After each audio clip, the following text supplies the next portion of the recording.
Hello everyone. तो कैसे हैं आप सब लोग? आई होप कि अच्छे होंगे और 3.5 घंटे वाली क्लासेस को एंजॉय कर रहे होंगे, है ना। 2 घंटे में ज़्यादा समझ में नहीं आता, इसलिए 3.5 घंटे की क्लास बनाने से समझ में आ जाता है।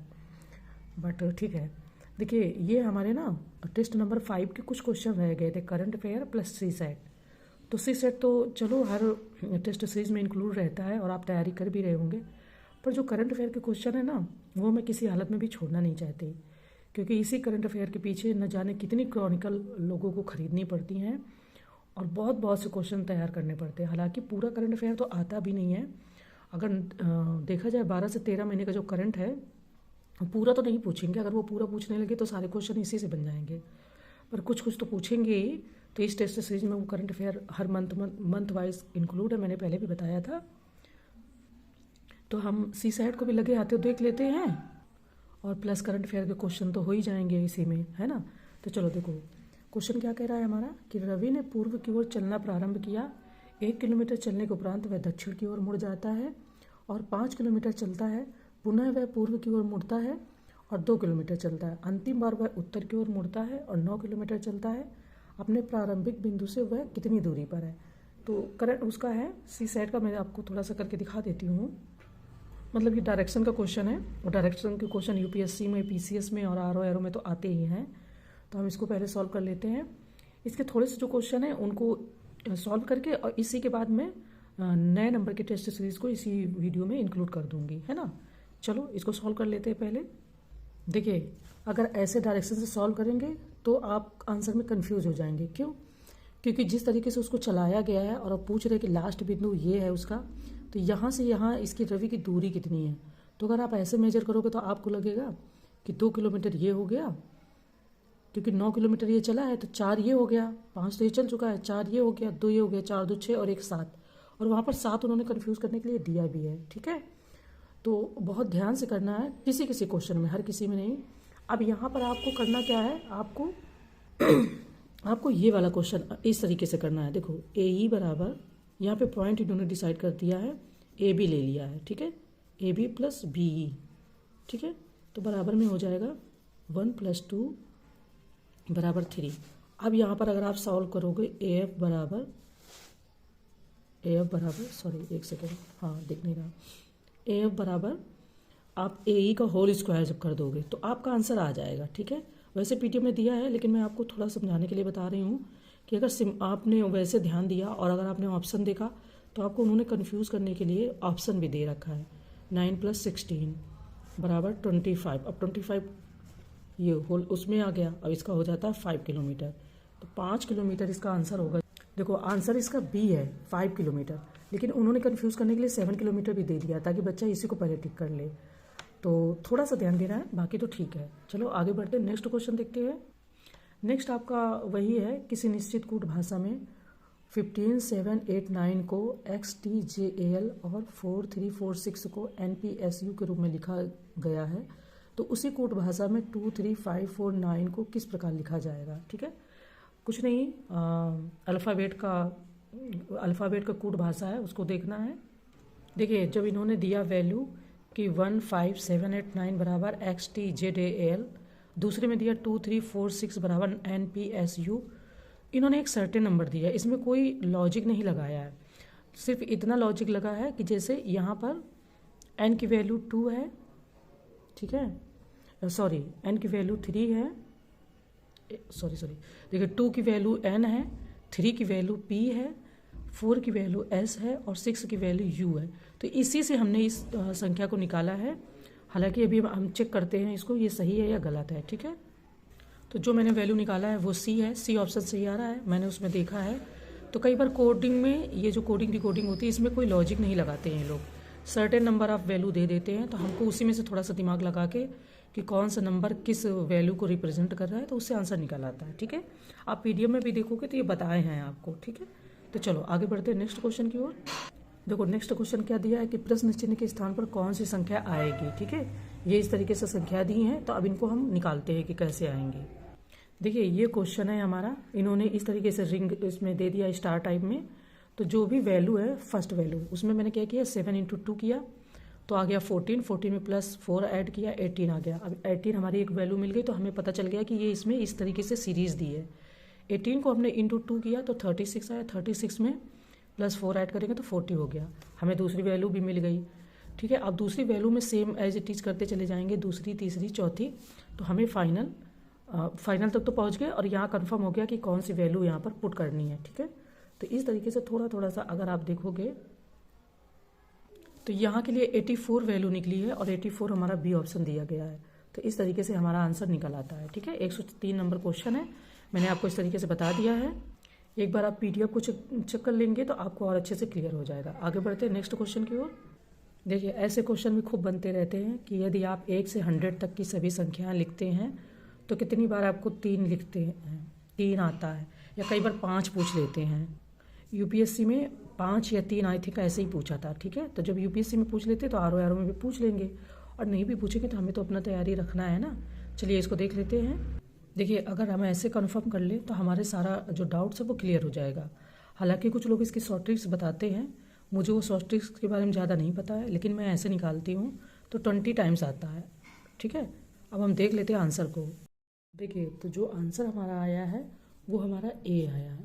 आगे बढ़ते हैं नेक्स्ट क्वेश्चन की ओर। नेक्स्ट क्वेश्चन में दिया है कि निम्नलिखित श्रृंखला को सही विकल्प द्वारा पूर्ण कीजिए। अब ये क्या है, 3, 2, 6, 8, 18, 40। ठीक है, तो इसको सॉल्व कर लेते हैं पहले। देखो, थोड़ा सा इन्होंने ट्रिकी कर दिया इस क्वेश्चन को, तो समझने में थोड़ा सा टाइम लगेगा। 3 × 2 तो ये वाला 6 आता है। ठीक है, इसके बाद में 2 का 8 से करते हैं, 2 4 जा है ना, तो ये 8 आता है। फिर इधर 6 का हम जैसे 6 की टेबल 3 टाइम पढ़ोगे तो 18 आ जाएगा। फिर 8 में ये 5 का इंटू करते हैं तो 8 अपन 40 होता है ना, 8 5 जा 40, तो ये इधर आता है। अब 18 का 18 का 4 गुना करना है तो यहाँ पर 72 आ जाएंगे। ठीक है, लेकिन अगर इसको ऐसे ध्यान नहीं दोगे ना तो यहाँ पर आंसर दूसरा आ रहा है और वो ऑप्शन में भी दिया है, तो आपको लगेगा कि यही आंसर है, लेकिन आंसर आपका 72 है। अब हम ऑप्शन को देखते हैं कि 72 क्या रियल में आया है या हमारा आंसर गलत है। तो 72 आपका सही आंसर है, गलत नहीं है। थोड़ा सा ट्रिकी है समझने में, क्योंकि नीचे से भी इंटू हो रहा है और ऊपर से संख्याएं पहले 2 गुना, फिर 3 गुना, फिर 4 गुना ऐसे हो रही हैं, तो थोड़ा सा ट्रिकी है। बाकी आंसर आपका आ गया। चलो आगे बढ़ते हैं नेक्स्ट क्वेश्चन की ओर। ये देखिए, आपका इसमें 72 ऑप्शन है, तो यही आपका आंसर सही है। अब नेक्स्ट क्वेश्चन देखते हैं। नेक्स्ट है कि पिता की आयु उसके 2 पुत्रों की आयु के योग की।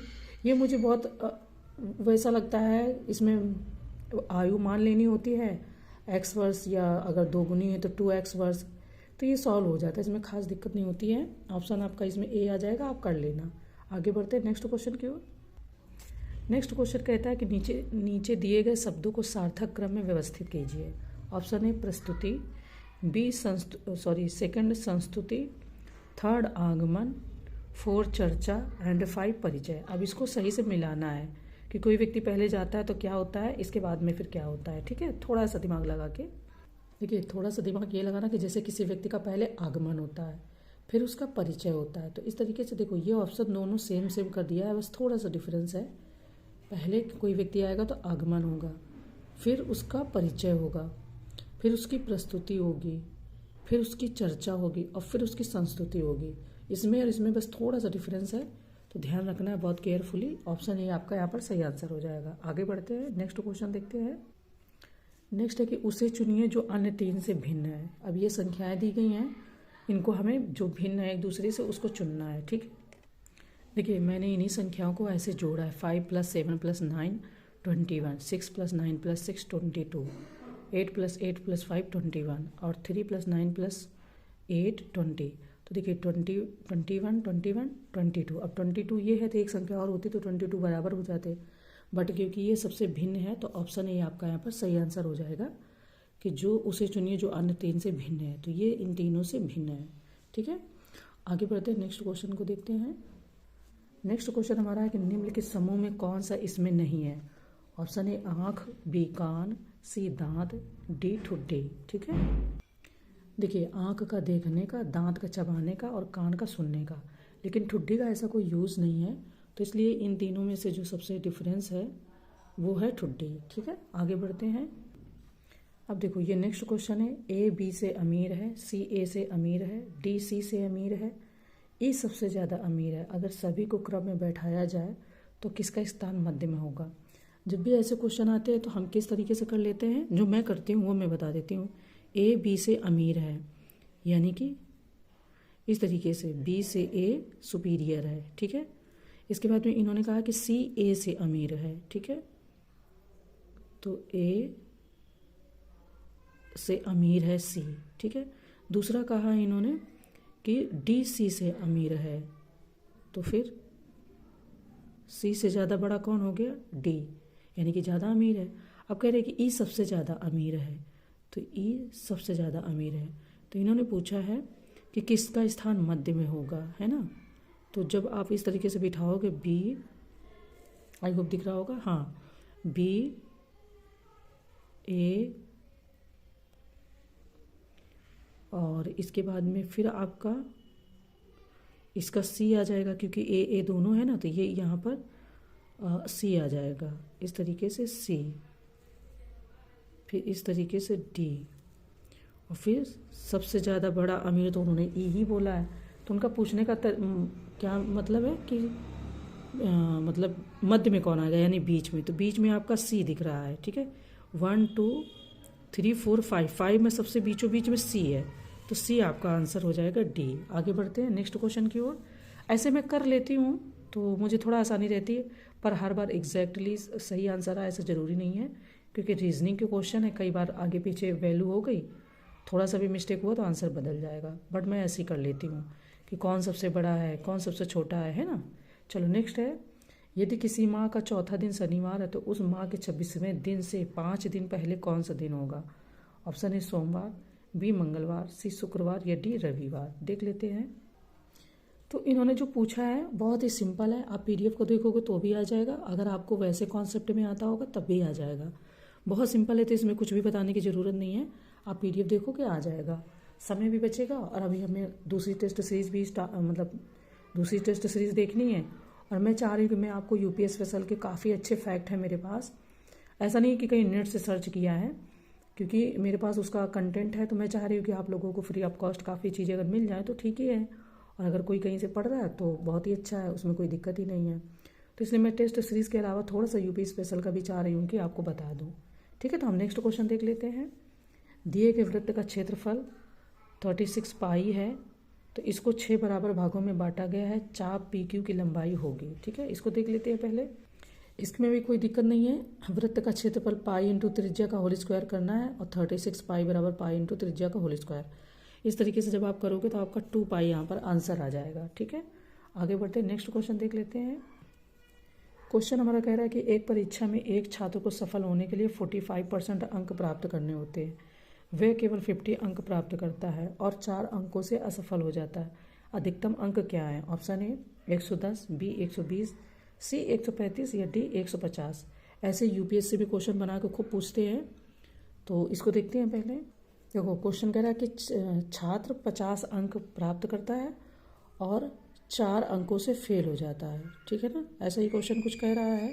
ठीक है, तो 50 + 4 बराबर 54, तो 45% बराबर 54, तो 100% बराबर, क्योंकि 100% निकालना पड़ेगा ना, कोई भी वैल्यू हम 100% मान के ही निकालते तभी हमारा क्वेश्चन सॉल्व होता है। 54 यानी 46, और ये आपका 100 हो गया। ठीक है, तो जब आप इसको सॉल्व करते हैं तो ये आपका 6/5 × 100। ठीक है, तो ये हो जाएगा आपका 120, यानी कि 120%।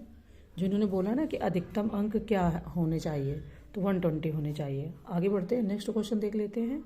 देखो सबसे इंपॉर्टेंट है करंट अफेयर के क्वेश्चन। ठीक है, अब इसके बाद में करंट अफेयर के क्वेश्चन शुरू हो रहे हैं, उसमें से कुछ स्टैटिक पोर्शन भी है यूपी स्पेशल का या यूपी का। तो अगर आप टेस्ट सीरीज अटेंड करते हो और लास्ट के क्वेश्चन नहीं देखते हो, करंट के नहीं देखते हो, तो काफ़ी नुकसान हो जाता है ना। इसीलिए मैं और पूरे क्वेश्चन कराती हूँ ताकि करंट के क्वेश्चन छूटने नहीं चाहिए। क्वेश्चन क्या है कि वित्तीय स्थिरता एवं विकास परिषद, जिसकी स्थापना दिसंबर 2010 में हुई थी, का अध्यक्ष होता है। ऑप्शन है भारतीय रिजर्व बैंक के गवर्नर, बी केंद्रीय वित्त मंत्री, सी प्रधानमंत्री या डी वित्त आयोग का अध्यक्ष। ठीक है, तो वित्तीय स्थिरता एवं विकास परिषद जिसकी स्थापना दिसंबर 2010 में हुई थी, इसके अध्यक्ष केंद्रीय वित्त मंत्री होता है और इसका उद्देश्य वित्तीय क्षेत्र के विकास, स्थिरता, अंतर नियामकीय समन्वय को बढ़ावा देना होता है। हालांकि ये स्टैटिक है, करंट का नहीं है, बट इम्पॉर्टेंट है। करंट के इसी में क्वेश्चन है। आगे बढ़ते हैं, नेक्स्ट क्वेश्चन देखते हैं। नेक्स्ट है कि डब्ल्यू रोस्टोव ने आर्थिक विकास की प्रक्रिया को कितने चरणों में बांटा है? ऑप्शन ए 5, बी 4, सी 3 या डी 6। मैं बहुत ही तेज पढ़ा रही हूँ ताकि आपका बहुत कम समय लगे।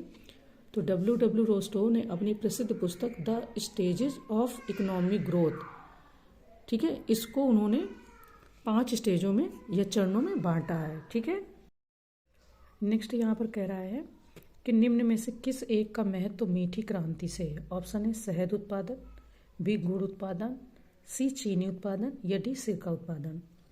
तो ये भी कई बार आता है, हालांकि इसमें कोई कन्फ्यूजन नहीं है, क्योंकि जो आपका मधुमक्खी पालन एवं उससे संबंधित गतिविधियों को बढ़ावा देने हेतु सरकार द्वारा स्वीट रिवोल्यूशन की धारणा को बढ़ावा दिया जा रहा है और सरकार द्वारा राष्ट्रीय मधुमक्खी पालन एवं शहद मिशन NBHM के तहत 500 करोड़ रुपए के आवंटन की भी घोषणा की गई है।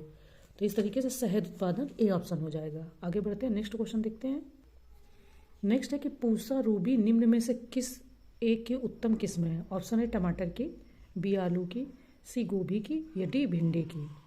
देखिए, पूसा रूबी जो है वो एक प्रकार की टमाटर की उत्तम किस्म है। अर्का, विकास तथा पूसा अर्ली ड्वार्फ आदि भी टमाटर की एक किस्म है। तो यहाँ पर जो हो जाएगा वो आपका ऑप्शन ए टमाटर की किस्म। ठीक है, आगे बढ़ते हैं। नेक्स्ट हमारा क्वेश्चन कह रहा है कि निम्नलिखित कथनों पर विचार करें। ऑप्शन ए, वर्ष 2011 की जनगणना अनुसार उत्तर प्रदेश की 10 की वृद्धि दर 20.2% रही है। नेक्स्ट है सेकेंड ऑप्शन कि वर्ष 2011 की जनगणना अनुसार उत्तर प्रदेश में सर्वाधिक 10 की वृद्धि वाला जिला गौतम बुद्ध नगर रहा है।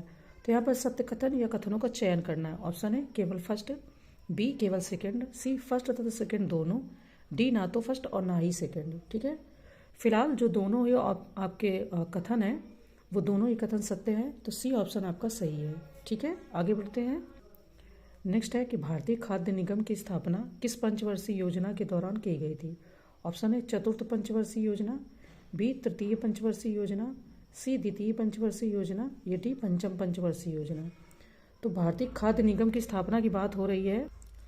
देखो, जो तृतीय पंचवर्षीय योजना का कार्यकाल रहा है 1961 टू 1966 तक, भारतीय खाद्य निगम तथा कृषि कीमत आयोग 1965 दोनों तृतीय पंचवर्षीय योजना के दौरान स्थापित किए गए थे। तो बी ऑप्शन हो जाएगा आपका तृतीय पंचवर्षीय योजना। आगे बढ़ते हैं। नेक्स्ट है कि निम्नलिखित में से कौन सी एक नकदी फसल नहीं है? ऑप्शन है गन्ना, बी रबर, सी तंबाकू या डी सोयाबीन।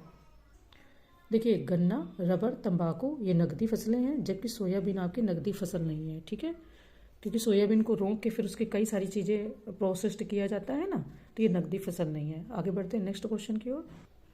नेक्स्ट है कि मई 2023 में निम्नलिखित में से किस स्थान पर देश के पहले राष्ट्रीय बांध सुरक्षा केंद्र को स्थापित किए जाने की घोषणा की गई?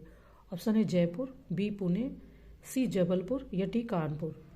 देखिए, मई 2023 में देश के पहले राष्ट्रीय बांध सुरक्षा केंद्र को जयपुर में स्थापित किए जाने की घोषणा की गई। इसका मुख्य उद्देश्य बांधों को भूकंप जैसी आपदाओं से बचाना है। तो आपका आंसर हो जाएगा जयपुर, और ये अपने मई का ही करंट अफेयर है, तो ध्यान रखना है, बहुत बहुत इंपॉर्टेंट है। ठीक है, आगे बढ़ते हैं।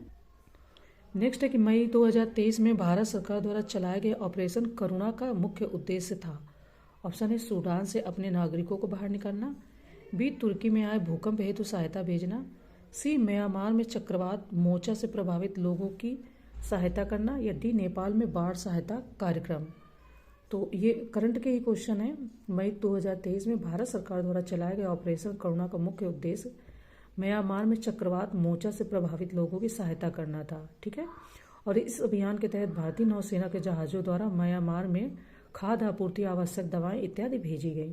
तो सी ऑप्शन हो जाएगा म्यांमार में चक्रवात मोर्चा से प्रभावित लोगों की सहायता करना। आगे बढ़ते हैं। नेक्स्ट है कि निम्नलिखित में से किस तिथि को अंतर्राष्ट्रीय जैव विविधता दिवस मनाया गया? ऑप्शन है 20 मई, बी 22 मई, सी 24 मई या डी 26 मई। अंतर्राष्ट्रीय जैव विविधता दिवस आपका 22 मई 2023 को मनाया गया, और इस दिवस की मुख्य विषय वस्तु थी समझौते से जैव विविधता से कार्रवाई तक। जैव विविधता का निर्माण करें। तो इम्पॉर्टेंट है, थीम भी कई बार पूछ लेते हैं और डेज तो पूछ ही लेते हैं दिवस, ठीक है। तो 22 मई 2023। आगे बढ़ते हैं। नेक्स्ट है कि मई 2023 में किस देश ने प्रधानमंत्री नरेंद्र मोदी को अपने सर्वोच्च नागरिक सम्मान companion of the order of Logohu से सम्मानित किया। ऑप्शन है Papua New Guinea, B Nigeria, C Mali, या डी मोरक्को।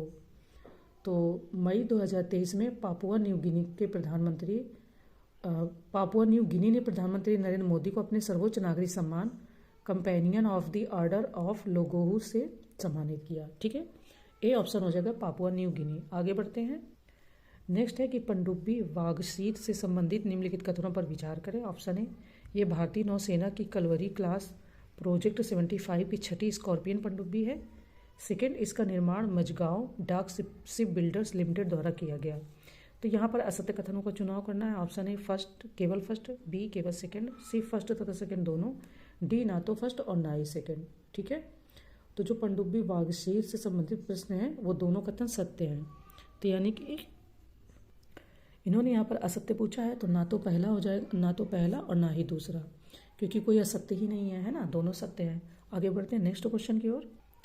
नेक्स्ट है कि मई 2023 में 61वां वैश्विक सुपर कंप्यूटर सम्मेलन 2023 का आयोजन कहाँ हुआ। ऑप्शन है पेरिस फ्रांस में, बी मुंबई भारत में, सी हैम्बर्ग जर्मनी में, या डी ओटावा कनाडा में, ठीक है। तो जो मई 2023 में 61वां वैश्विक सुपर कंप्यूटर सम्मेलन 2023 का आयोजन वो आपका हैम्बर्ग जर्मनी में हुआ था। और इस सम्मेलन में भारत को संपूर्ण विश्व में एआई सुपर कंप्यूटिंग देशों में शीर्ष स्थान पर रखा गया। तो सी हो जाएगा हैम्बर्ग जर्मनी में, ठीक है। आगे बढ़ते हैं। नेक्स्ट है कि मई 2023 में निम्नलिखित में से कौन तुर्की देश के नवनिर्वाचित राष्ट्रपति बने।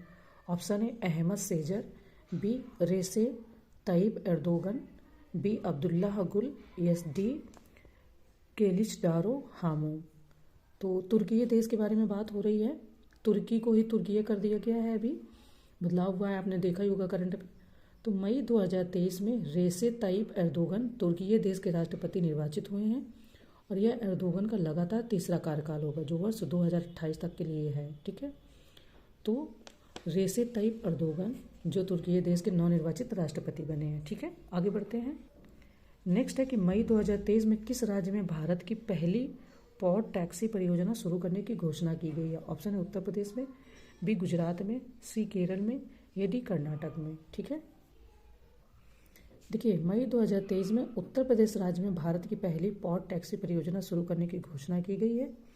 यह सेवा नोएडा फिल्म सिटी एवं जेवर स्थित अंतर्राष्ट्रीय हवाई अड्डे के मध्य संचालित की जाएगी, ठीक है। तो ऑप्शन ये हो जाएगा यूपी स्पेशल या उत्तर प्रदेश, ठीक है। आगे बढ़ते हैं। नेक्स्ट है कि मई 2023 में केंद्रीय पत्तन पोत परिवहन एवं जल मार्ग मंत्री द्वारा किस देश में स्थित सितवे बंदरगाह पर भारत के पहले मालवाहक जहाज की अगवानी की गई। ऑप्शन है म्यांमार, बी श्रीलंका, सी बांग्लादेश, या डी मालदीव, ठीक है। तो देखिए मई 2023 में केंद्रीय पत्तन पोत परिवहन एवं जल मार्ग मंत्री द्वारा म्यांमार में स्थित सितवे बंदरगाह पर भारत के पहले मालवाहक जहाज की अगवानी की गई और यह बंदरगाह म्यांमार के रखाइन राज्य में है। यह बंदरगाह Kaladan multi modal transport project के हिस्से के रूप में विकसित किया गया है। आपने पहले कलादान का नाम करंट अफेयर में 2-3 साल पहले खूब सुना होगा, 2-3 साल या 2016-17 में खूब मतलब करंट में था। ये उसी कलादान मॉडल की बात हो रही है। तो म्यांमार का हो जाएगा आपका सितवे पोर्ट। आगे बढ़ते हैं। नेक्स्ट है कि मई 2023 में बुद्ध पूर्णिमा के अवसर पर खेलो इंडिया यूनिवर्सिटी गेम्स 2023 का शुभंकर जारी किया गया। इसका नाम है, ऑप्शन है जीतू, बी पांडा, सी मयूर, या डी मोती, ठीक है। तो मई 2023 में बुद्ध पूर्णिमा के अवसर पर खेलो इंडिया यूनिवर्सिटी गेम्स का शुभंकर जारी किया गया और इसका नाम जीतू है। जीतू 12 सिंगा आकर्षक जीवंत एवं गर्व से गौरव का प्रतीक है। तो जीतू आपका ऑप्शन ए हो जाएगा, ठीक है। नेक्स्ट क्वेश्चन है कि इंटरनेशनल बुकर प्राइज 2023 के संबंध में निम्नलिखित कथनों पर विचार करें। ऑप्शन ए मई 2023 में यह पुरस्कार टाइम शेल्टर पुस्तक को प्रदान किया गया, ठीक है। सेकेंड, इसके लेखक जॉर्जी गोस्पोंडी नोव हैं। तो सत्य कथन को चुनना है या उसका चुनाव करना है। ऑप्शन ए केवल फर्स्ट, बी केवल सेकंड, सी फर्स्ट तथा सेकंड दोनों, डी ना तो फर्स्ट और ना ही सेकंड। मई का करंट अफेयर है, आराम से क्वेश्चन बनेंगे। तो मई 2023 में इंटरनेशनल बुकर प्राइज़ जो है 2023 वो टाइम शेल्टर पुस्तक को ही प्रदान किया गया है। और इसके लेखक भी जो जॉर्जी गोस्पोंडिनोव हैं, ये बुल्गारिया के निवासी हैं। ठीक है, तो जो ये इसके राइटर है ये बुल्गारिया के निवासी, आप पीडीएफ में जब पढ़ोगे। और ऑप्शन सी यहाँ पर सही हो जाता है। ठीक है, आगे बढ़ते हैं। नेक्स्ट है कि मई 2023 में विश्व आर्थिक स्थिति एवं संभावनाएं मिड 2023 नामक रिपोर्ट जारी की गई है, जिसमें वर्ष 2023 में भारत की विकास दर 5.8% अनुमानित किया गया है। यह रिपोर्ट जारी की जाती है ऑप्शन ए IMF द्वारा, बी विश्व बैंक द्वारा, सी UNDP द्वारा, या डी विश्व आर्थिक मंच द्वारा। ठीक है, तो रिपोर्टें आती रहती हैं और पुस्तकें भी, तो उनके बारे में भी आपको पता रहना चाहिए, है ना। तो मई 2023 में विश्व आर्थिक स्थिति एवं संभावनाएं मिड 2023 नामक रिपोर्ट जो जारी की गई है वो आपकी विश्व बैंक द्वारा जारी की गई है। ठीक है, तो विश्व बैंक यानी कि बी ऑप्शन आपका यहाँ पर सही हो जाएगा। आगे बढ़ते हैं। नेक्स्ट है कि मई 2023 में केंद्रीय गृह मंत्री अमित शाह द्वारा राष्ट्रीय तटीय पुलिस अकादमी के स्थायी परिसर की आधारशिला कहाँ पर रखी गई? ऑप्शन है द्वारका गुजरात में, बी मंगलौर कर्नाटक में, सी कोच्चि केरल में, या डी मुंबई महाराष्ट्र में। तो जो इसकी आधारशिला रखी गई वो द्वारका गुजरात में रखी गई है। ठीक है, ऑप्शन ए सही हो जाता है। आगे बढ़ते हैं नेक्स्ट क्वेश्चन की ओर। नेक्स्ट है कि मई 2023 में G7 राष्ट्रों का शिखर सम्मेलन कहाँ आयोजित हुआ? Option A Quebec city Canada में, बी हिरोशिमा जापान में, सी स्लास एल्माउ इटली में, या डी ताओरमिना फ्रांस में। तो मई 2023 में G7 राष्ट्रों का शिखर सम्मेलन आयोजित किया गया था। अब पूछ रहे हैं कि ये किस जगह पे आयोजित किया गया था। तो जो मई 2023 में G7 राष्ट्रों का शिखर सम्मेलन हिरोशिमा जापान में आयोजित किया गया था, और यह G7 राष्ट्रों का 49वां शिखर सम्मेलन था। इस शिखर सम्मेलन भारतीय प्रतिनिधिमंडल के नेतृत्व प्रधानमंत्री नरेंद्र मोदी जी द्वारा किया गया था। तो हिरोशिमा जापान में। ठीक है, आगे बढ़ते हैं। नेक्स्ट है कि मई 2023 में प्रसिद्ध अमेरिकी पत्रिका टाइम मैगजीन ने किस भारतीय अभिनेत्री को अपने कवर पेज पर स्थान दिया? ऑप्शन है विद्या बालन, बी आलिया भट्ट, सी अनुष्का शर्मा, या डी दीपिका पादुकोण। ठीक है, तो मई 2023 में प्रसिद्ध अमेरिकी पत्रिका टाइम मैगजीन ने भारतीय अभिनेत्री दीपिका पादुकोण को अपने कवर पेज पर स्थान दिया है। वह टाइम मैगजीन के कवर पेज पर आने वाली नवीनतम ग्लोबल स्टार है। ठीक है, तो दीपिका पादुकोण यानी कि डी ऑप्शन हो जाएगा। नेक्स्ट है कि मई 2023 में दुबई स्थित एयरलाइन एमिरेट्स द्वारा विश्व के सबसे पहले रोबोटिक चेक इन असिस्टेंट का अनावरण किया गया है। इसका नाम है, ऑप्शन है विजया, बी सारा, सी सुबह, या डी बुशरा। ठीक है, तो करंट में आपने कुछ पढ़ा ही होगा, है ना। ये करंट में न्यूज़ थी, क्योंकि AI का बहुत यूज़ हो रहा है। तो यहाँ पर जो आंसर हो जाएगा उसका नाम है बी ऑप्शन बी सारा। ठीक है, जिन्होंने इसका अनावरण किया इसका नाम सारा है। आगे बढ़ते हैं। देखिए नेक्स्ट है कि मई 2023 में किस देश द्वारा लंबी दूरी की बैलिस्टिक मिसाइल खाइबर का परीक्षण किया गया? ऑप्शन है उत्तर कोरिया, बी किर्गिस्तान, सी ईरान, या डी इराक। ठीक है, देखिए मई 2023 में ईरान द्वारा लंबी दूरी की बैलिस्टिक मिसाइल खाइबर का परीक्षण किया गया, और इसकी मारक क्षमता लगभग 2000 किलोमीटर है। तो ये आपका डी ऑप्शन हो जाएगा ईरान। सॉरी एक सेकंड, देखिए मिस्टेक हो गई ना, ईरान। ठीक है, ईरान और इराक में बहुत कन्फ्यूजन हो जाता है। नेक्स्ट है कि मई 2023 में भारतीय संविधान के किस अनुच्छेद का हवाला देते हुए सर्वोच्च न्यायालय ने यह कहा कि राष्ट्रीय राजधानी सिविल सेवा प्राधिकरण स्थापित करने वाला अध्यादेश इसके अनुकूल नहीं है? Option A article 240, B article 239 AA, C article 243, या डी आर्टिकल 253। ठीक है, तो देखिए मई 2023 में भारतीय संविधान के अनुच्छेद 239 AA का हवाला देते हुए सर्वोच्च न्यायालय ने यह कहा कि राष्ट्रीय राजधानी सिविल सेवा प्राधिकरण स्थापित करने वाला अध्यादेश इसके अनुकूल नहीं है। वर्ष 1991 में 69वें संविधान संशोधन अधिनियम द्वारा इस अनुच्छेद को संविधान में जोड़ा गया था। तो बी ऑप्शन हो जाएगा 239 AA। ठीक है, नेक्स्ट है कि मई 2023 में संयुक्त नौसैन्य अभ्यास टाइगर शार्क 40 का आयोजन किन दो देशों के मध्य संपन्न हुआ? ऑप्शन है बांग्लादेश एवं सऊदी अरब। बी, अब देखिए यहाँ पे सऊदी है ना कि सऊदी, ठीक है।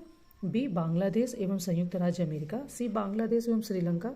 या डी, बांग्लादेश एवं भारत। तो ये तो कन्फर्म है कि बांग्लादेश है इसमें, ठीक है। तो देखिए जो टाइगर शार्क 40 का संयुक्त अभ्यास किया गया वो बांग्लादेश एवं संयुक्त राज्य अमेरिका के मध्य संपन्न हुआ और इसका आयोजन स्थल आपका चट्टोग्राम बांग्लादेश ही था, ठीक है। तो बी ऑप्शन आपका यहाँ पर सही हो जाता है। नेक्स्ट है कि मई 2023 में ग्लोबल वेल्थ कॉन्फ्रेंस का आयोजन कहाँ पर किया गया? ऑप्शन है London UK. B, New York USA. सी, दुबई यूएई। या डी, ब्यूनस आयर्स अर्जेंटीना, ठीक है। देखिए जो मई 2023 में ग्लोबल वेल्थ कॉन्फ्रेंस का आयोजन किया गया वो लंदन यूके में किया गया, तो आपका ऑप्शन ए यहाँ पर सही हो जाता है। इस टेस्ट सीरीज़ के जो बचे हुए क्वेश्चन थे करंट के, मैंने वो कंप्लीट कर लिए हैं क्योंकि करंट के मैं किसी भी हाल में छोड़ना नहीं चाह रही थी। अब हम स्टार्ट करते हैं अपनी न्यू टेस्ट सीरीज़। ओके, चलिए। हेलो एवरीवन, कैसे हैं आप सब लोग? तो ये हमारा न्यू टेस्ट पेपर है। ये टेस्ट पेपर हमारा 6 है। आई होप कि आप लंबे लंबी क्लासेस को एंजॉय कर रहे होंगे। तो चलिए हम अपना काम शुरू करते हैं, बाकी आप अपना काम करते रहिएगा।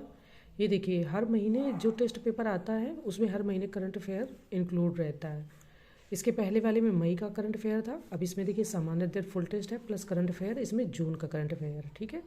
तो इन टेस्ट में यही अच्छी बात है कि मंथली वाइज करंट अफेयर का क्वेश्चन इसी में इंक्लूड है। चलो स्टार्ट करते हैं टेस्ट को।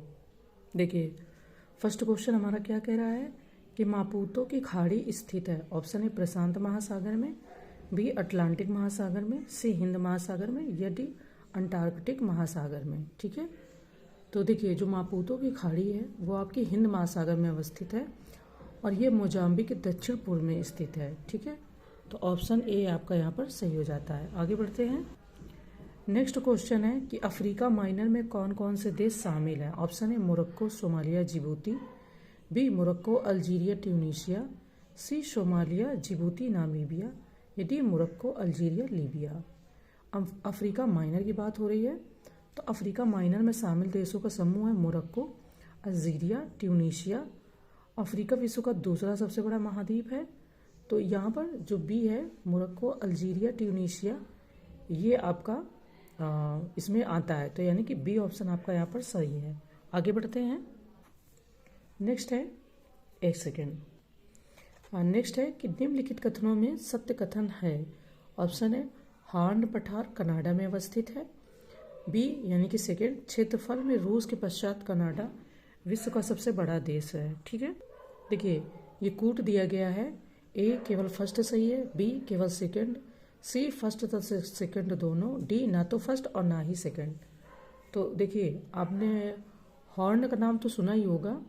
हॉर्न पठार कनाडा में अवस्थित है। ये कनाडा के उत्तरी पश्चिमी प्रांत में ग्रेट स्लेव झील के मध्य स्थित है। विश्व में क्षेत्रफल के आधार पर कनाडा दूसरे स्थान पर है, प्रथम स्थान पर रूस है, ठीक है। तो इस तरीके से जो सी ऑप्शन है ये आपका सही है। लेकिन कई बार अफ्रीका को भी अफ्रीका के कुछ देशों को मिलाकर हॉर्न ऑफ अफ्रीका बोला जाता है, पर वो कुछ देश है। यहाँ पर क्या है कि पठार के बारे में पूछ रहे हैं, तो इसलिए कंफ्यूज नहीं होना है, ठीक है। आगे बढ़ते हैं। नेक्स्ट है कि मकर रेखा पर स्थित देशों का सही समूह है। अब मैंने मकर रेखा, विषुवत रेखा और भूमध्य रेखा पर स्थित जितने भी कंट्री मैंने उसको सबको बताया है। तो आप में से जो भी नया हो अब वो एट द रेट जो होता है उसके बाद में रिसोर्स यूपीपीएससी करके यूट्यूब पे चैनल को सर्च करेंगे तो आपको सारे वीडियोस मिल जाएंगे, प्लेलिस्ट भी मिल जाएगी, तो आप उसको सब्सक्राइब कर लो। उसमें मैंने मैपिंग में बहुत सिंपल तरीके से और बहुत कम टाइम में बताया है, ठीक है। और क्वेश्चन देखो बनते, आयोग ने भी कई बार पूछा है और ऐसे भी क्वेश्चन बनते हैं। तो मकर रेखा निम्नलिखित देशों से होकर गुजरती है। ऑप्शन है ब्राज़ील, सेकंड पराग्वे, और इसके बाद में Argentina, Chile, Tonga, Botswana, Namibia, Madagascar, Mozambique, दक्षिण अफ्रीका, ऑस्ट्रेलिया और फ्रेंच पॉलिनेशिया यानी कि फ्रांस, ठीक है। तो यहाँ पर क्या पूछ रहे हैं कि मकर रेखा पर स्थित देशों का सही समूह है ब्राज़ील, ऑस्ट्रेलिया, टोंगा, ठीक है। ए ऑप्शन आपका यहाँ पर सही हो जाएगा। बाकी यहाँ पर तो तीन ही जो कंट्री के नाम में दिया है, मैंने आपको पढ़ के बताया है। पूरी 12 कंट्री हैं, तो उन 12 को भी आप बढ़िया से इसे PDF से देख लीजिएगा और नोट डाउन कर लीजिएगा, आपको हेल्प करेगा। बाकी आपकी मर्जी, ठीक है। आगे बढ़ते हैं। नेक्स्ट है कि निम्न में से किस महाद्वीप को पक्षियों का महाद्वीप कहा जाता है? ऑप्शन है उत्तरी America, B Europe, C Asia, या डी दक्षिणी अमेरिका, ठीक है। तो देखिए, दक्षिणी अमेरिका महाद्वीप को पक्षियों का महाद्वीप कहा जाता है। क्यों? क्योंकि यहाँ की गुआनो खाद पक्षियों का वीड विश्व के सभी प्रकार के खाद्यों में पोषक तत्वों की दृष्टि से सर्वोत्तम है। यह पेरू तट के पास गुआनो द्वीप में मिलता है। और एक गुआनो करके ही क्वेश्चन इसके पहले वाली टेस्ट सीरीज में आया था, तो मैंने बताया ही था। तो आपका डी ऑप्शन हो जाएगा दक्षिणी अमेरिका, ठीक है, जिसे पक्षियों का महाद्वीप कहा जाता है। ओके। नेक्स्ट है कि निम्नलिखित में से किसे आर्कटिक मरुस्थल के रूप में जाना जाता है? ऑप्शन है टैगा बायोम, बी विश्वतीय वन बायोम, सी मानसूनी वन बायोम, या डी टुंड्रा बायोम, ठीक है। तो हम बात कर रहे हैं कि किसे आर्कटिक मरुस्थल के रूप में जाना जाता है, ठीक है। देखिए, टुंड्रा को अत्यल्प एवं विरल जीवन समुदाय एवं दुष्कर परिस्थितियों के कारण आर्कटिक मरुस्थल कहते हैं। क्यों? क्योंकि यह सबसे कम जैव विविधता तथा जैव भार वाला बायोम है।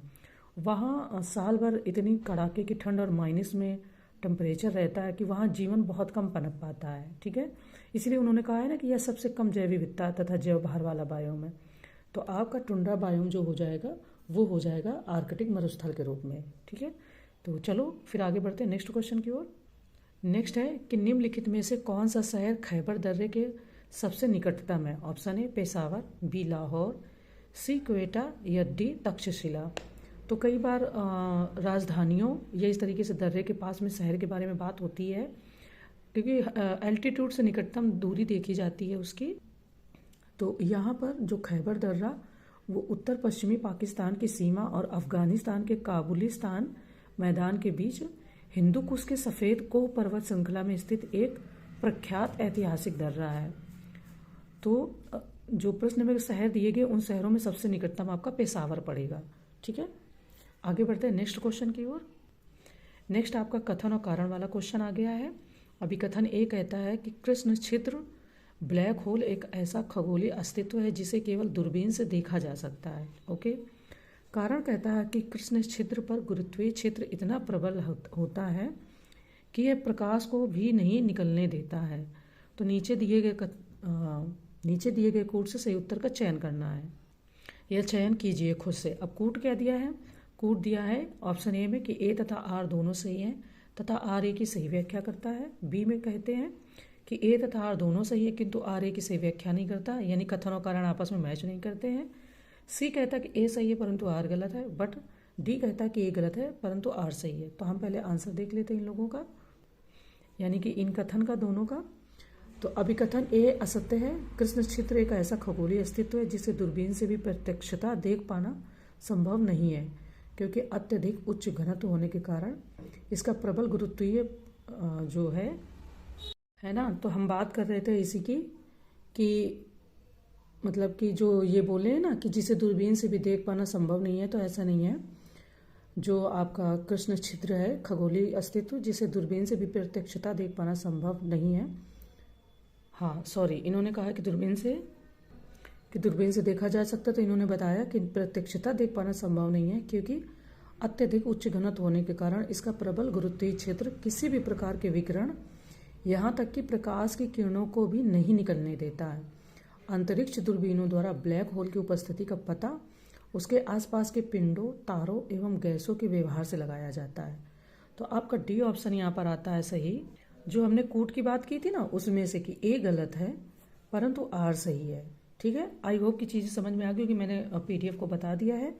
आंसर को आप PDF जब मैं सेंड करूँगी तो आप उससे आंसर को एक बार और अच्छे से चेक करके पढ़ लेंगे ना, तो आपको चीज़ें क्लियर हो जाएंगी। आगे बढ़ते हैं। नेक्स्ट है कि निम्नलिखित कथनों पर विचार करें। ऑप्शन है भूगोल में नवनियतिवाद सिद्धांत का प्रतिपादन जी टेलर द्वारा किया गया था।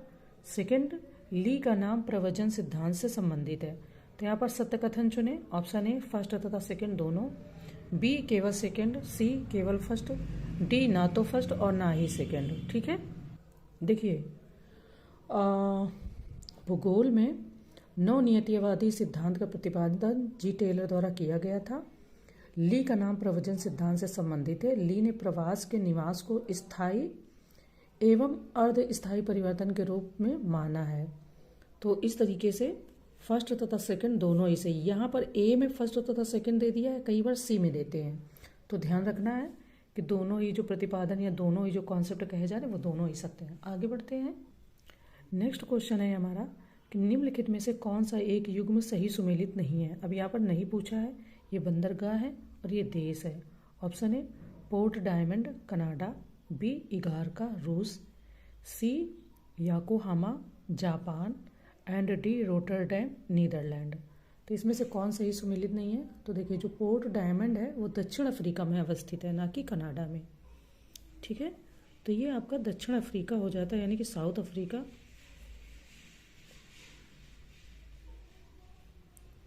ए ऑप्शन ही आपका यहाँ पर आंसर हो जाता है। ठीक है, पोर्ट नीलोथ को ही पोर्ट डायमंड भी कहते हैं, इसका दूसरा नाम पोर्ट नीलोथ है। बाकी सभी आपके सही सुमेलित हैं। आगे बढ़ते हैं नेक्स्ट क्वेश्चन की ओर। नेक्स्ट क्वेश्चन हमारा बात करता है कि निम्नलिखित औद्योगिक नगरों में से कौन सा एक चीन में स्थित नहीं है। Option A Anshan, B Canton, C Kinki, D Wuhan. तो यहाँ पूछ रहे हैं इन्होंने कि कौन सा इसमें से चीन में स्थित नहीं है। देखिए अंसन, कैंटन, वुहान। वुहान तो नाम खूब चर्चा में रहा है कोविड-19 के दौरान, है ना, तो इसको तो कोई भूल ही नहीं सकता है। तो यहाँ पर अंसन, कैंटन, वुहान ये तीनों आपके चीन के प्रमुख औद्योगिक नगर हैं, जबकि किन्की औद्योगिक क्षेत्र जापान में स्थित है। तो सी ऑप्शन जो है वो हो जाएगा हमारा आंसर, क्योंकि ये जापान में है ना कि चीन में, ये जापान में स्थित है। ओके, खैर हम बढ़ते हैं अपने नेक्स्ट क्वेश्चन की ओर।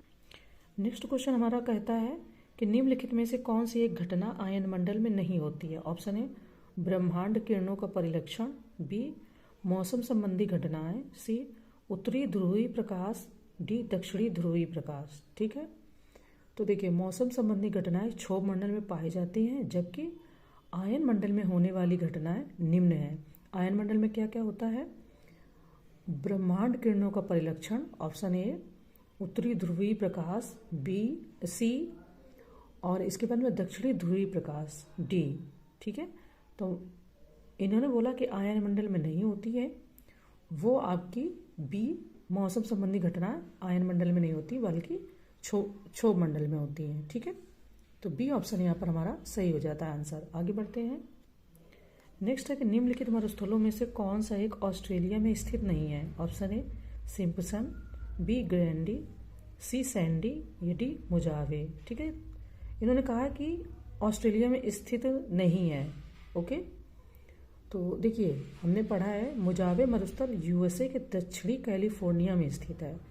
सिम्पसन, ग्रैंडी, सैंडी, गिब्सन, स्टुअर्ट आदि सभी आपके ऑस्ट्रेलिया में स्थित मरुस्थल हैं। तो इनको नोट डाउन भी कर लो, बहुत इंपॉर्टेंट है और ये खूब पूछे जाते हैं, है ना। तो कुछ कुछ ऐसी चीज़ें जो पूछी जाती है तो उन्हें पढ़ लेने में कोई दिक्कत नहीं है। तो मुजावे जो है आपका, यह आपका दक्षिणी यूएसए यानी कि कैलिफोर्निया में स्थित है। आगे बढ़ते हैं। नेक्स्ट है सूची फर्स्ट को सूची सेकंड से सुमेलित करना है तथा नीचे दिए गए कोड की सहायता से सही उत्तर का चयन करना है। सूची फर्स्ट है और ये सूची सेकंड है। ये नगर है, ये नदी है। ऑप्शन ए वारसा गुएरे, B Caracas Vistula, C Kiev Manzanares, D Madrid Dnieper. अब ये नीचे यहाँ पर कूट दिया गया है, ठीक है, तो उससे हमें इसका चयन करना है। देखिए वारसा आपका जो है वो विस्चुला, ठीक है, वारसा आपका विस्चुला। अब यहाँ पर आपका एक ही ऑप्शन ऐसा है जो A2 दर्शा रहा है, यानी कि जो वारसा है वो विस्चुला है। अगर आपको एक दो ही याद है तो आप फिर भी मतलब कि आंसर निकाल लोगे। कराकास आपका है ये गुअरे में, ठीक है, तो इस तरीके से ए ऑप्शन आपका सही हो जाता है। अब आगे बढ़ते हैं नेक्स्ट क्वेश्चन की ओर। नेक्स्ट बात करते हैं कि निम्नलिखित पर विचार करें, ठीक है। ऑप्शन ए मरुस्थलीय क्षेत्र में उगने वाली वनस्पतियाँ जीरोफाइट, सेकेंड दलदली क्षेत्र में उगने वाली वनस्पतियाँ हाइग्रोफाइट, थर्ड लवणीय क्षेत्र में उगने वाली वनस्पतियाँ हेलोफाइट। तो यहाँ कह रहे हैं कि उपरोक्त में से कौन सा से सही सुमेलित है। ऑप्शन ए फर्स्ट, सेकेंड और थर्ड, बी केवल थर्ड, सी फर्स्ट और सेकेंड, या डी इनमें से कोई नहीं। तो देखिए पहले इसको देख लेते हैं। तो जो इन्होंने कहा है कि उपरोक्त में से कौन से सही सुमेलित हैं, तो आपका फर्स्ट सेकेंड और थर्ड तीनों ही सुमेलित हैं। तो इस तरीके से कॉन्सेप्ट आपका बिल्कुल क्लियर है कि मरुस्थलीय क्षेत्र में जो वनस्पतियाँ उगेंगी उन्हें क्या बोलेंगे या क्या बोला जाता है। तो इस तरीके से आपको सारी चीज़ें कन्फर्म हो जाती हैं। आगे बढ़ते हैं नेक्स्ट क्वेश्चन की ओर। नेक्स्ट है कि बालकस झील कहाँ अवस्थित है। ऑप्शन है अफगानिस्तान, बी तुर्कमेनिस्तान, सी ईरान, या डी कजाकिस्तान।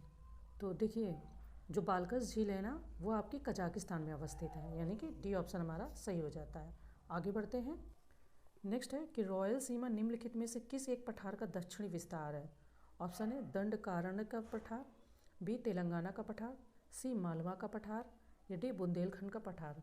ये आपका जब भारतीय ज्योग्राफी पढ़ाई जाती है ना, इंडियन ज्योग्राफी, उसमें ये अच्छे से क्लियर किया जाता है और ये बहुत अच्छे से बताया भी जाता है। तो उसी के बीच से मतलब उसी टॉपिक से ये क्वेश्चन बनाया गया है।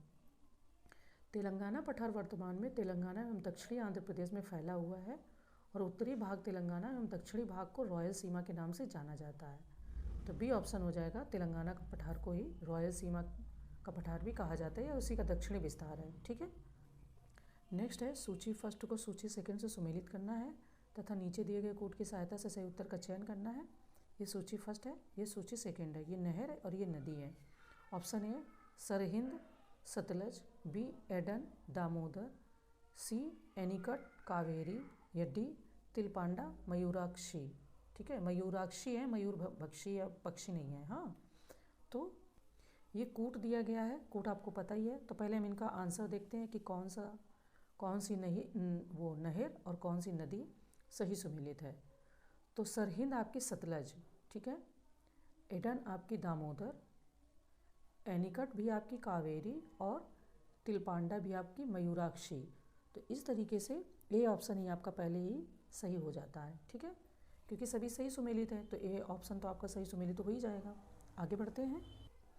नेक्स्ट क्वेश्चन फिर हमारा कथन और कारण का है।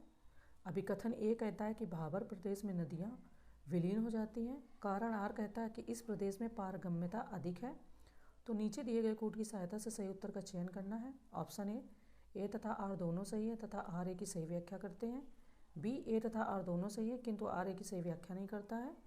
सी ए सही है परंतु आर गलत है और डी ए गलत है परंतु आर सही है। ठीक है, देखिए जो भाबर प्रदेश में नदियाँ विलीन हो जाती है क्योंकि इस प्रदेश में पारगम्यता अधिक है। भाबर प्रदेश शिवालिक की तलहटी में सिंधु पश्चिम से तीस्ता नदी पूरब तक फैला हुआ है। ठीक है, भाबर प्रदेश में कंकड़ पत्थरों की अधिकता पाई जाती है, इसलिए नदियाँ वहाँ पर आपको लगेगा कि नहीं है पर वो अंदर से रहती हैं। तो ए ऑप्शन आपका यहाँ पर सही है, ए सही है, ए तथा आर दोनों सही है तथा आर ए की सही व्याख्या करता है। ठीक है, चलो आगे बढ़ते हैं।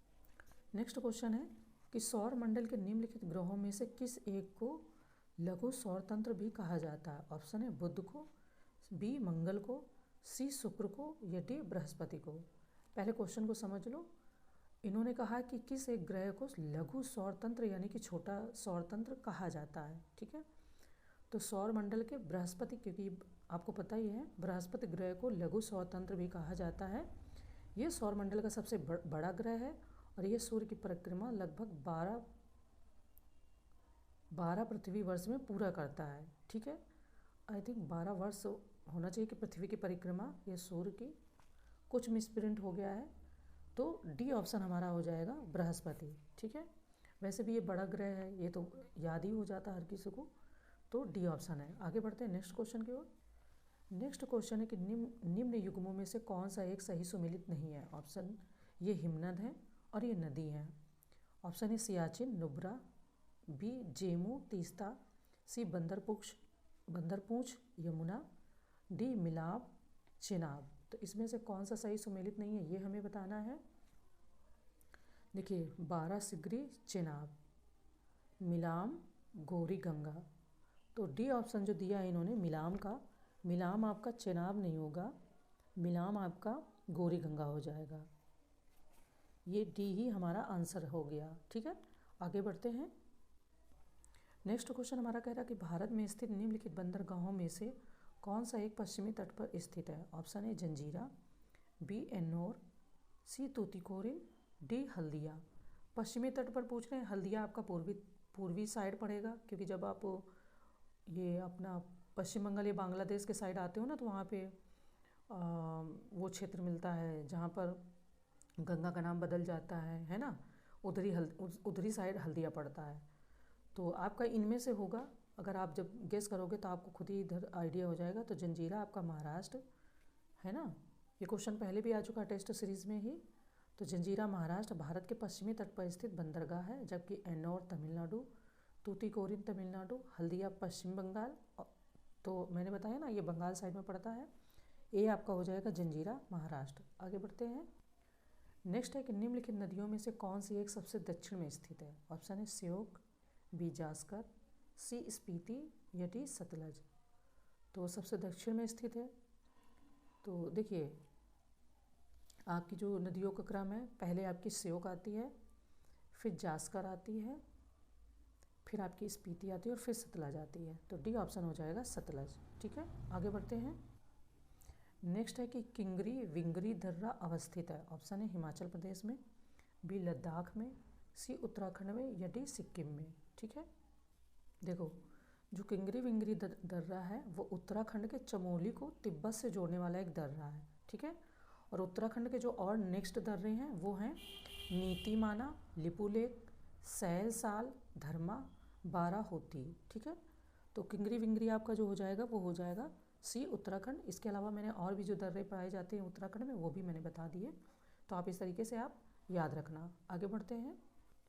नेक्स्ट है कि देश के 1/3 क्षेत्र में वन अथवा वृक्षारोपण होने की अनिवार्यता किस वन नीति के अनुसार है। ऑप्शन है राष्ट्रीय वन नीति 1980 ईस्वी, बी राष्ट्रीय वन नीति 1952 ईस्वी, सी राष्ट्रीय वन नीति 1988 ईस्वी या डी राष्ट्रीय वन नीति 1894 ईस्वी। ठीक है, तो जो सी है आपकी राष्ट्रीय वन नीति 1988 या 1988 ईस्वी, इसी के अनुसार वन अथवा वृक्षारोपण होने की अनिवार्यता मतलब देश के 1/3 क्षेत्र में होनी चाहिए, है ना। आगे बढ़ते हैं। नेक्स्ट है कि निम्नलिखित कथनों में से कौन सा से सही सुमेलित है। ऑप्शन ए जलोढ़ मृदा एक क्षेत्रीय मृदा है, बी काली मृदा एक अनुपजाऊ मृदा है जिसके जल धारण करने की क्षमता काफ़ी कम है। तो कोड दिया गया है ए केवल फर्स्ट, बी केवल सेकंड, सी फर्स्ट और सेकंड दोनों, डी ना तो फर्स्ट और ना ही सेकंड। ठीक है, तो देखिए जलोढ़ मृदा एक अक्षेत्रीय मृदा है। इसका निर्माण नदियों द्वारा लाए गए तलछट के निक्षेपण से हुआ है, जबकि काली मृदा एक क्षेत्रीय मृदा है। यह एक उपजाऊ मृदा है, इसकी जल धारण क्षमता काफ़ी अधिक होती है। तो जो इन्होंने पूछा है कूट में, तो डी ऑप्शन आपका यहाँ पर कौन सा से सही है, तो ना तो फर्स्ट और ना ही सेकंड। ठीक है, आगे बढ़ते हैं। नेक्स्ट क्वेश्चन हमारा कह रहा है कि निम्नलिखित कथनों में से कौन सा से सत्य है। ठीक है, ऑप्शन है RLEGP कार्यक्रम 15 अगस्त 1983 को शुरू किया गया था। सेकंड, इसमें केंद्र सरकार की 100% हिस्सेदारी थी। तो ये कूट दिया गया है, केवल फर्स्ट सत्य है, बी केवल सेकंड सत्य है, सी फर्स्ट और सेकंड दोनों, डी ना तो फर्स्ट और ना ही सेकंड। ठीक है, तो देखिए स्टैटिक पोर्शन है, पहले का क्वेश्चन है ना, तो मे भी सबको याद रहे। Rural landless employment guarantee programme RLEGP 15 अगस्त 1983 को शुरू किया गया था। कथन सेकंड कहता है कि इसमें केंद्र सरकार की 100% हिस्सेदारी थी। इसका प्रमुख उद्देश्य ग्रामीण क्षेत्रों में लाभप्रद रोजगार का सृजन करना था। तो इस तरीके से आपका जो फर्स्ट और सेकंड दोनों ऑप्शन है वो सत्य है। ठीक है, आगे बढ़ते हैं। सेकंड है कि आशा के बारे में निम्नलिखित कथनों पर विचार करें। ऑप्शन है आशा एक प्रशिक्षित महिला स्वास्थ्य सहायिका है जो समुदाय तथा स्वास्थ्य सेवाओं के बीच एक सहायिका के रूप में कार्य करती है।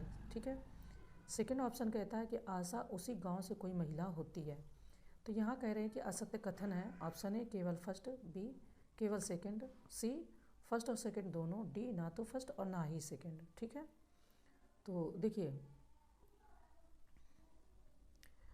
जो आप आशा बहू करके आप कभी सुनते होंगे नाम, तो एक प्रशिक्षित महिला स्वास्थ्य सहायिका है जो समुदाय तथा स्वास्थ्य सेवाओं के बीच एक सहायिका के रूप में कार्य करती है। सेकंड सत्य है, आशा उसी गांव की महिला होती है।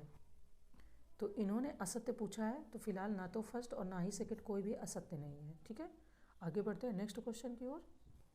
नेक्स्ट क्वेश्चन हमारा है कि निम्नलिखित कथनों पर विचार करें। ऑप्शन ए, नई पेंशन स्कीम एनपीएस वित्त मंत्रालय के अधीन चल रही एक केंद्र सरकार समर्थित पेंशन स्कीम है। सेकेंड ऑप्शन कह रहा है कि 18 से 65 वर्ष का कोई भी भारतीय नागरिक निवासी अनिवासी एनआरआई एनपीएस का सदस्य हो सकता है। तो यहाँ पर असत्य कथन है। ऑप्शन ए केवल फर्स्ट, बी केवल सेकंड, सी फर्स्ट और सेकंड दोनों, डी ना तो फर्स्ट और ना ही सेकंड। ठीक है, तो यहाँ पर भी इन्होंने असत्य कथन के बारे में पूछा कि कोई असत्य कथन है। तो नई पेंशन स्कीम सरकारी कर्मचारियों के लिए 2004 में शुरू की गई है, जिसे 2009 में सभी क्षेत्रों के लिए खोल दिया गया। उल्लेखनीय है कि एक अनिवासी एनआरआई एनपीएस का सदस्य हो सकता है, पर overseas citizen of India OCI, person of Indian origin PIO, card holder तथा हिंदू संयुक्त परिवार एचयूएफ इसके सदस्य नहीं हो सकते हैं। तो कोई भी कथन इसमें से असत्य नहीं है। ठीक है, यानी कि डी ऑप्शन हो गया, ना तो फर्स्ट और ना ही सेकंड। आगे बढ़ते हैं। नेक्स्ट है कि नीचे दो कथन दिए गए हैं, जिनमें से एक को अभिकथन ए और दूसरे को कारण आर कहा गया है। अभिकथन ए कहता है कि भूमि विकास बैंक ग्रामीण शाख की दीर्घकालीन आवश्यकताओं की पूर्ति करते हैं। कारण आर कहता है कि दीर्घकालीन शाख का ढांचा सभी राज्यों में एक समान है। तो आपको पता है अभिकथन ए में कूट क्या बताते हैं और कारण क्या होता है ना। मतलब वही कूट होता है कि ए तथा आर दोनों सही हैं तथा आर ए की सही व्याख्या करता है। बी ए तथा आर सही है किंतु आर ए की सही व्याख्या नहीं करता है। थर्ड कहता है सी कि ए सही है परंतु आर गलत है, और डी कहता है कि ए गलत है परंतु आर सही है। ठीक है, तो हम पहले इस फैक्ट को देख लेते हैं। देखिए, भूमि विकास बैंक ग्रामीण शाख की दीर्घकालीन आवश्यकताओं की पूर्ति करता है ना। आर कारण आपका असत्य है, क्योंकि दीर्घकालीन शाख का ढांचा सभी राज्यों में एक समान नहीं है। कुछ राज्यों में केंद्रीय तथा प्राथमिक भूमि विकास बैंक दोनों होते हैं, परंतु कुछ ऐसे राज्य भी हैं जहां प्राथमिक भूमि विकास बैंक नहीं है। उन राज्यों में इनके स्थान पर केंद्रीय भूमि विकास बैंक की शाखाएं हैं। तो सी ऑप्शन हमारा यहाँ पर सही हो जाएगा, यानी कि ए सही है परंतु आर गलत है। ठीक है, चलो आगे बढ़ते हैं। नेक्स्ट क्वेश्चन है कि किसान क्रेडिट कार्ड योजना किस समिति की सिफारिश पर शुरू की गई थी। ऑप्शन ए नचिकेत मोर समिति, बी रंगराजन समिति, सी आरवी गुप्ता समिति या डी वी के नायर समिति। ठीक है, किसान क्रेडिट कार्ड की बात हो रही है। किसान क्रेडिट कार्ड योजना की शुरुआत आरवी गुप्ता समिति की सिफारिश पर की गई है। यह अगस्त 1998 में शुरू की गई थी और यह स्कीम संस्थानिक ऋण तक किसानों की पहुंच की एक महत्वपूर्ण इकाई है। बाकी और भी अच्छे फैक्ट दिए हैं, तो आप ना इसे पीडीएफ से पढ़ लीजिएगा। हम बात करते हैं आंसर की, तो आरवी गुप्ता समिति। आगे बढ़ते हैं। नेक्स्ट है कि नीचे दो कथन दिए गए हैं, जिनमें से एक को अभिकथन ए और दूसरे को कारण आर कहा गया है। अभिकथन ए कहता है कि विकास का भारतीय मॉडल राज्य एवं व्यक्ति दोनों के हितों की रक्षा करता है। कारण आर कहता है कि भारतीय अर्थव्यवस्था एक मिश्रित अर्थव्यवस्था है। तो आपका जो कूट है वो सेम है, वही ए तथा आर दोनों सही है तथा आर ए की सही व्याख्या करता है। बी ए तथा आर दोनों सही हैं किंतु आर ए की सही व्याख्या नहीं करता है।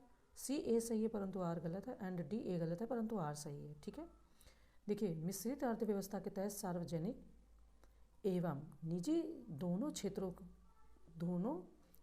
की देश के विकास कार्यक्रमों में भागीदारी होती है। ठीक है, सार्वजनिक क्षेत्र का प्रशासन जहां राज्य करता है, वहीं निजी क्षेत्र का प्रशासन व्यक्ति के हाथ में होता है। तो इस हिसाब से अभिकथन और कारण दोनों सही है तथा कारण कथन की सही व्याख्या नहीं करता है। तो ऑप्शन ए हमारे यहाँ पर सही है। आगे बढ़ते हैं। नेक्स्ट है कि औद्योगिक उत्पादन सूचकांक जारी किया जाता है। ऑप्शन ए भारी उद्योग मंत्रालय द्वारा, बी व्यापार एवं वाणिज्य मंत्रालय द्वारा, सी केंद्रीय सांख्यिकी कार्यालय द्वारा या डी एमएसएमई मंत्रालय द्वारा। ठीक है, देखिए, औद्योगिक उत्पादन सूचकांक आईआईपी के आंकड़े केंद्रीय सांख्यिकी कार्यालय द्वारा मासिक आधार पर जारी किए जाते हैं। इसके लिए 2011-12 को आधार वर्ष माना गया है। तो सी ऑप्शन है केंद्रीय सांख्यिकी कार्यालय। ठीक है, नेक्स्ट है कि निम्नलिखित में से किसे हॉट मनी कहा जाता है। Option A FDI, B FII, C ADR and D GDR. ठीक है, तो देखिए, बी जो ऑप्शन है फॉरेन इंस्टीट्यूशनल, बी जो ऑप्शन है वो हमारे यहाँ पर सही हो जाएगा। आगे बढ़ते हैं। नेक्स्ट है कि भारत में आर्थिक नियोजन का प्रणेता किसे माना जाता है। ऑप्शन है एम विश्वेश्वरैया को, बी पीसी महालनोबिस को, सी डीपी धर को, या डी सुखमय चक्रवर्ती को। आर्थिक नियोजन की बात हो रही है। भारत में आर्थिक नियोजन का प्रणेता एमएस विश्वेश्वरैया को, मतलब कुछ अलग से प्रोनाउंसिएट करना पड़ता है, को माना जाता है। ठीक है, क्योंकि ये जो आर्थिक नियोजन संबंधी प्रस्ताव लाए थे सर्वप्रथम 1934 में ही आ गया था, है ना।